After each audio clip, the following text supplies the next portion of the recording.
चलो, इस पार्ट में हम फर्टिलाइजेशन और इम्प्लांटेशन दो टॉपिक ये कवर करेंगे, इसके बाद पार्चुरेशन कैसे होता है वो देखेंगे। ठीक है, तो सबसे पहले फर्टिलाइजेशन। फर्टिलाइजेशन है क्या? जब सेम टाइम पे ओवम यानी कि सेकेंडरी oocyte और स्पर्म दोनों सेम टाइम पे फर्टिलाइजेशन के लिए प्रेजेंट होंगे, यानी कि फेलोपियन ट्यूब में प्रेजेंट होंगे, एम्प्यूला रीजन में प्रेजेंट होंगे। एम्प्यूला इस्थमिक भी लिखा हुआ है, एम्प्यूला भी लिखा हुआ है कई बुक्स में, कईयों में इस्थमस भी लिखा हुआ है। तो वो पार्ट ही है ऐसे बेसिकली। इस्थमस क्यों नहीं लिखा हुआ? क्योंकि वो शॉर्ट नैरो ट्यूब है, कई बार उसमें फर्टिलाइजेशन होना पॉसिबल नहीं होता, तो एम्प्यूला ही करके आना आप इसको। ठीक है, तो एम्प्यूलरी रीजन में फर्टिलाइजेशन होगी। फर्टिलाइजेशन है क्या? Process of fusion of sperm and ovum. Basically इनके न्यूक्लियस फ्यूज करते हैं। जैसे ही पहला स्पर्म पहुंचेगा, जोना पेलुसिडा अपने आप को ब्लॉक कर लेगी ताकि और स्पर्म को एंट्री ना दी जाए। क्लियर? चलिए, लिखा हुआ है सारा कि it will induce some changes, जिससे ब्लॉक हो जाएगा अनदर और entry of additional sperms. Clear? वही सब चीजें इसके अंदर लिखी हुई हैं। एक्रोसोम की जो सिक्रीशंस थी, यानी कि हेड के ऊपर एक्रोसोम था ना, उसमें जो एंजाइम्स थे वही इसको ब्रेक करने में हेल्प कर रहे हैं, अदरवाइज ऐसे ही एंटर नहीं कर सकता वो। ठीक है जी, जोना पेलुसिडा में जाएगी, फिर उसकी प्लाज्मा मेम्ब्रेन में जाएगी और एट लास्ट न्यूक्लियस का फ्यूजन हो जाएगा। जब ये एंटर करेगा हेड, तभी primary oocyte will convert into secondary oocyte। साथ साथ क्या बनेगी? Polar body. क्या बनेगी? Second polar body. क्वेश्चन आ जाता है कि सेकेंड पोलर बॉडी का क्या होगा? ये हो जाएगी डीजेनरेट जोना पेलुसिडा में जाके, याद रखना, जोना पेलुसिडा में जाके ये डीजेनरेट हो जाती है, गायब हो जाती है। इसका फंक्शन अभी तक अननोन है। बस ये माना जाता है कि इस ओवम का नंबर एक ही रहे, प्लॉइडी बनी रहे, अदरवाइज क्रोमोसोम इसमें 2n हो जाते, एक ही सेल बनता, तो प्लॉइडी बनी रहे, एक ही ओम रहे, इसीलिए ये प्रोसेस कुछ इस तरह से होती है। क्लियर? उसके बाद बेटा सेक्स डिटर्मिनेशन बताया हुआ है, पढ़ते आ रहे हो बचपन से। हमारे केस में यानी कि ह्यूमन केस में हेट्रोगैमेट कौन है? मैन और विमेन? मैन। हेट्रोगैमेट यानी कि दो अलग क्रोमोसोम एक्स और वाई कॉन्सेप्ट किस में है? मेल्स में। हमारे अंदर सेक्स क्रोमोसोम दोनों सेम है, एक्स एक्स, दोनों बिल्कुल एग्जैक्टली सेम है, तभी एक्स एक्स बोल दिया। डिफरेंशिएट करने के लिए कोई और लेटर यूज करते हैं हम, तो अलग क्रोमोसोम सेक्स अलग क्रोमोसोम किस में देखे गए? मेल में, तो मेल हेट्रोगैमेटिक है यहां पे। Clear? So for female it is X X and for male it is X Y.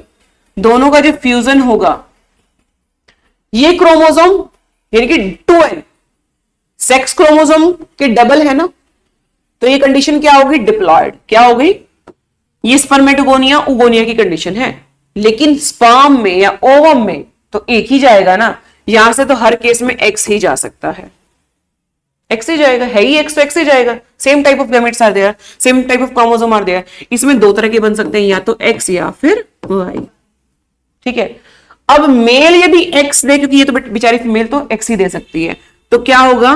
Girl baby will be there, क्योंकि एक्स एक्स होमोगेमेटिक कौन सा चाइल्ड होता है? Female child. ठीक है, लेकिन मेल से यदि वाई आ जाए तो क्या होगा? एक्स वाई, और ये कंडीशन किसमें होती है? मेल चाइल्ड में। तो यदि कोई रिस्पॉन्सिबल यहां होना चाहिए for determining the sex of a child, that should be male. वैसे तो किसी को भी नहीं रिस्पॉन्सिबल ठहराना चाहिए। अब बेचारा उठा के थोड़े ले भाई वाई ले भाई एक्स ले, ऐसा नहीं होता है। It's a natural process. कोई भी यहां पे रिस्पॉन्सिबल नहीं है एक चाइल्ड के सेक्स को डिटरमाइन करने के लिए। फिर भी हमारी सोसाइटी ब्लेम करती आई किसको? फीमेल्स को। यदि किसी को ब्लेम करना ही है, ब्लेम गेम खेलना ही है, तो किसको करना चाहिए? साफ साफ दिखाई दे रहा है, मेल्स को। We are not responsible for that. Clear and cut? Clear? चलो, तो भी नारियल के बीज खिलाने हैं तो किसको खिलाओगे? मेल को, है ना। कुछ ऐसी हरकतें होती रहती हैं, राइट? तो वो सब किसको करना चाहिए? मेल्स को, राइट? चलो, और ये कब डिसाइड होगा कि बच्चा मेल होगा कि फीमेल होगा? At the time of fertilization, है ना। कंसीव करने के बाद उस पर किए जाते हैं टेंट्रम, है ना, ये कर दो तो लड़का पैदा होगा, ये कर दो तो लड़की पैदा होगी। भाई डिसाइड, ऑलरेडी डिसाइडेड, कुछ नहीं किया जा सकता। क्लियर कट दिखाई दे रहा है? ठीक है, तो जब ये न्यूक्लियस फ्यूज हो जाएंगे तो बन जाएगा जायगोट। क्या बन जाएगा? जायगोट फेलोपियन ट्यूब में 2 से 3 दिन के लिए रहेगा, धीरे धीरे ट्रेवल करेगा इस्थमस में, और फिर आ जाएगा एंडोमेट्रियम की तरफ।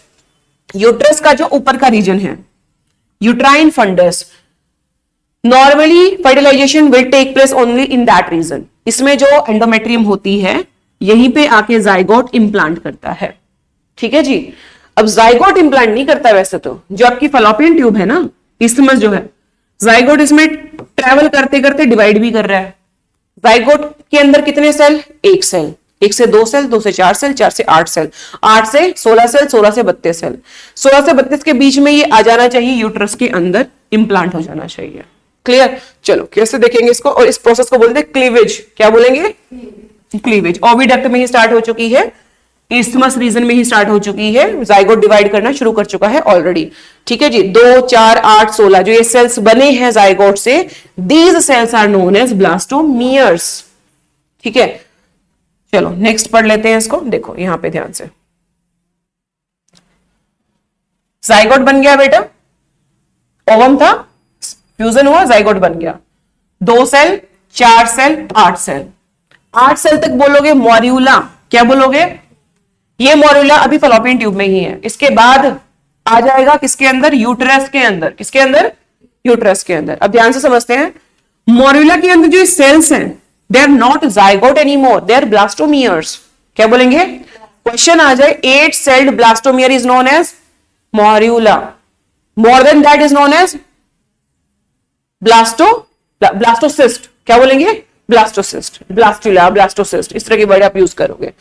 ये कंडीशन दिखाई भी हुई है। देखो ये ओवरी है, ओवरी से oocyte रिलीज हो गया बेटा, रिलीज होने के बाद स्पर्म ने अटैक किया, जाइगोट बना, एम्प्यूला रीजन के अंदर, ब्रॉड है यहां पे इजी हो जाता है। उसके बाद देखो एम्प्यूलर इस्थमिक के रीजन के अंदर होता है, वैसे तो इस्थमस के अंदर भी फर्टिलाइजेशन इज पॉसिबल, ऐसा नहीं है, बट आप अकॉर्डिंग टू एनसीईआरटी एम्प्यूला ही बोलोगे इसको, क्योंकि मार्क्स तो लेने हैं हमें। ठीक है जी। उसके बाद ये ट्रेवल करता है, डिवाइड हो रहा है, ट्रेवल करता है, डिवाइड हो रहा है।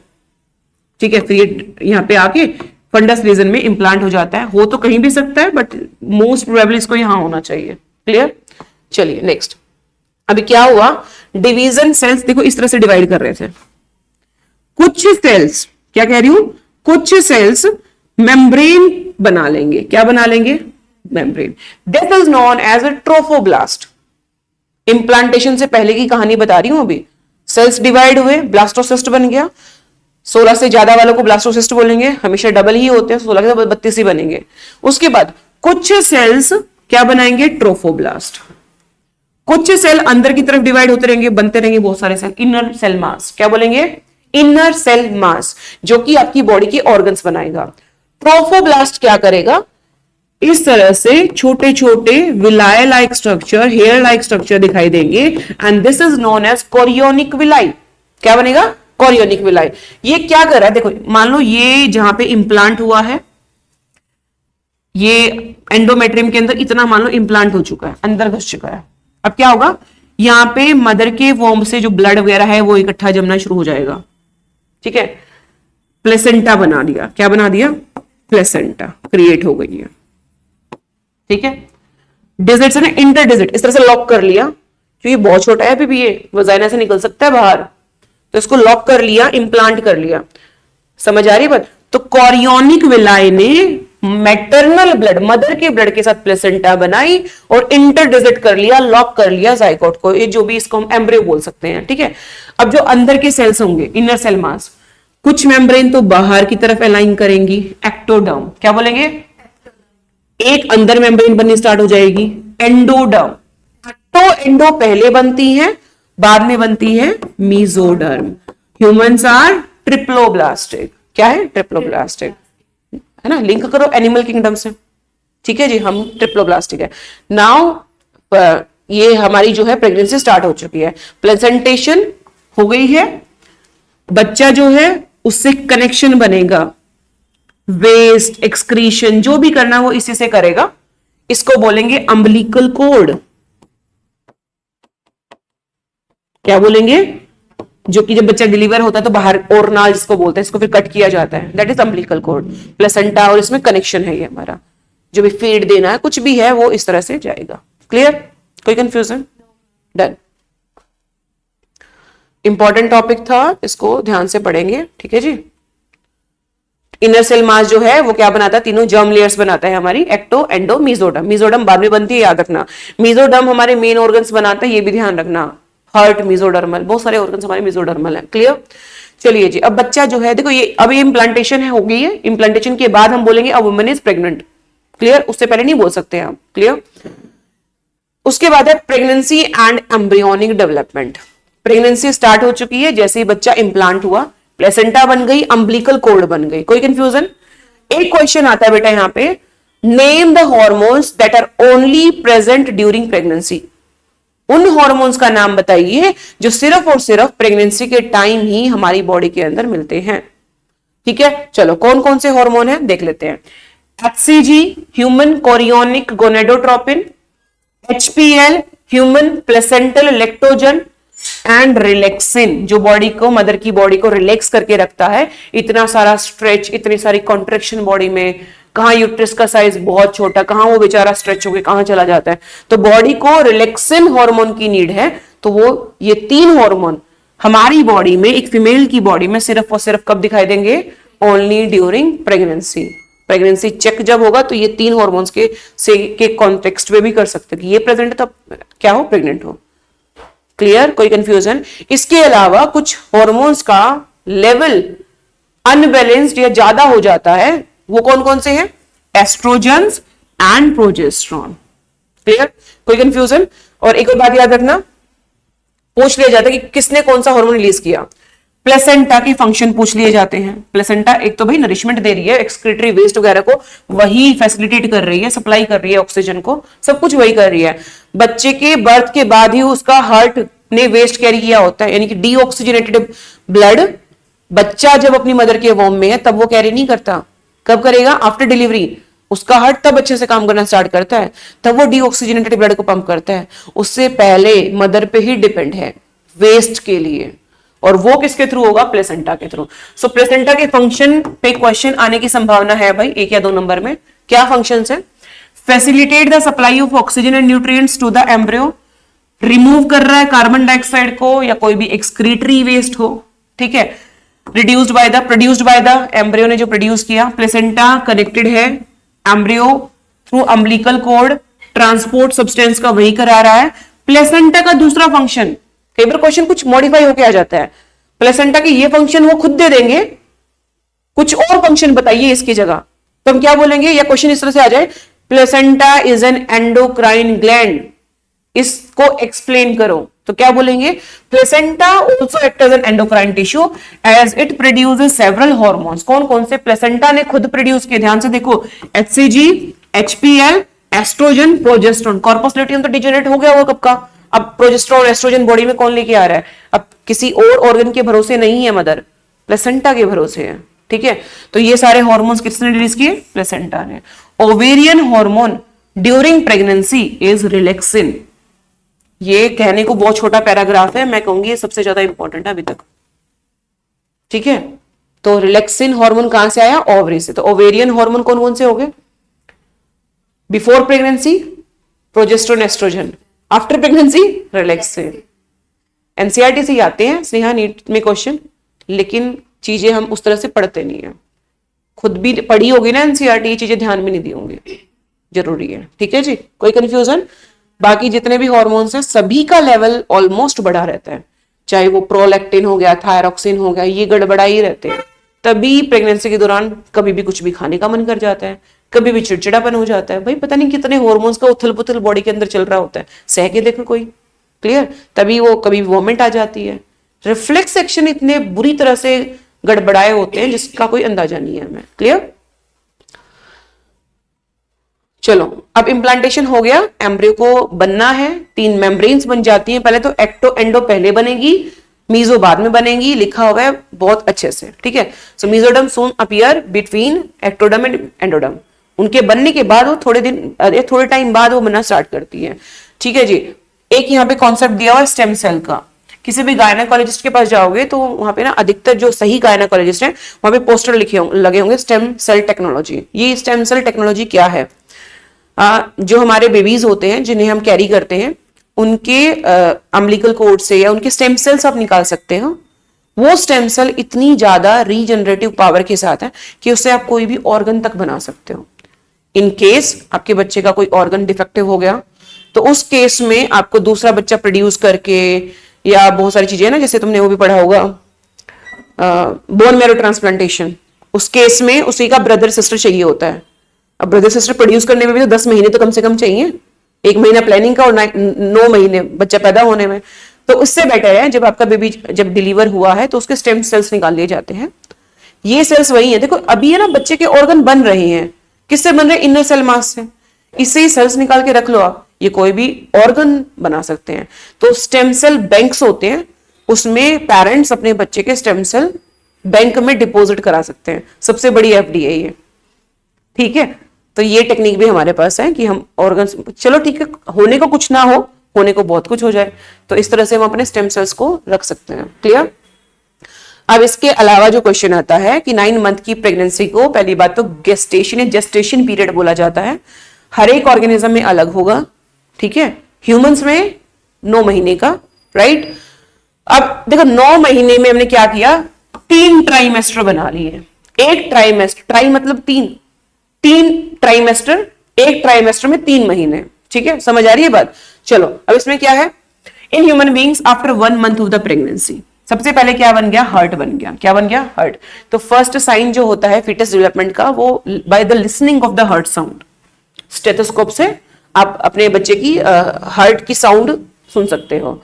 Bye the end of second month जब खत्म होने वाला है, ठीक है, foetus develops limbs and digits, हाथ पैर उंगलियां बनना स्टार्ट हो जाएगा।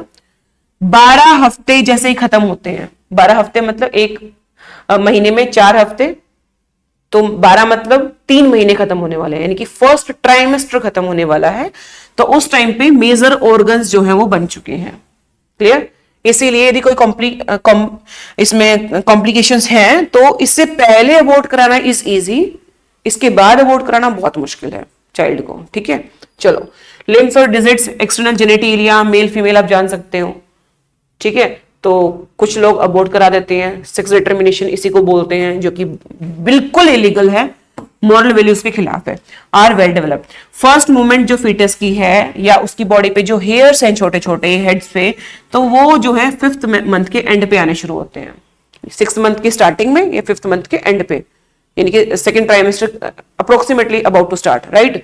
Bye the end of about 24 weeks, यानी कि सेकेंड ट्राइमेस्टर जब खत्म हो गया है, बॉडी पे छोटे छोटे हेयर्स, पूरी बॉडी पे हेयर्स आने स्टार्ट हो जाएंगे, आईलिड्स, आई लैशेस तब बनना बच्चे की शुरू होती है। Clear? By the end of 9 month pregnancy जो है वो हो चुकी है complete, gestation period is completed, foetus ready है डिलीवरी के लिए। क्लियर? उसके बाद है parturition and lactation. Parturition means delivery of a child, lactation का मतलब है कि भाई जो एक मदर अपने बच्चे को फीड करती है, तो वो मिल्क कहां से आया कैसे आया वो देखना है, ठीक है। तो इसमें हुआ क्या, ध्यान से समझेंगे। जैसे एक चाइल्ड फुली डेवलप हो गया, fully developed child reflex action देगा। क्या देगा बेटा? Reflex action. Fully developed child क्या देगा? Reflex action.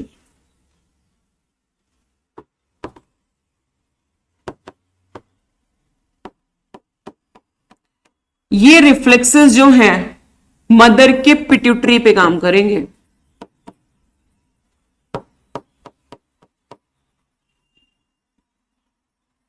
ठीक है। मदर के पिट्यूटरी से रिलीज होगा एक hormone that is known as oxytocin. ये ऑक्सीटोसिन यूट्रस की मायोमेट्रियम यानी कि उसके अंदर पड़ी हुई स्मूथ मसल्स